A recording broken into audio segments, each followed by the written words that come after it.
Dobar dan, čestitam vam na pobedi. Hvala. Evo nas u Boru. Upravo se završilo drugo kolo lige do 12 kuna. Pobedila ste Dinar iz Bora. Tako da. Kakvi su vaši utisci iz meča? Za sad je odlično. Pa možete još nešto da nam kažete kakva je bila igra, kakav je bio protivnik? Pa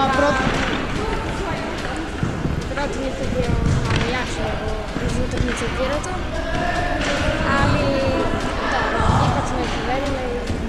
Srećni ste. Da, naravno. I šta bi ti rekla kao igrač utakmice?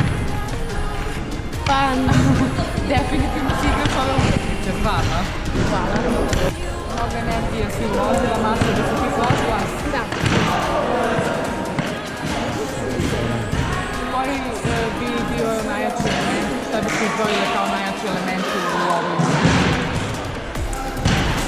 Možda Čekić ili Senis. Dobro, igramo dalje. Dolazi nam Timok iz Zaječara. Šta očekujete te utakmice, od tog meča? Pa da bude bolje smeč i uvek može bolje.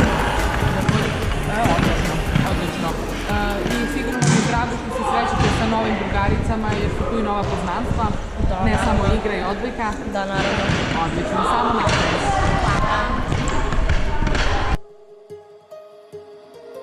My heart rages around like an ocean in my head.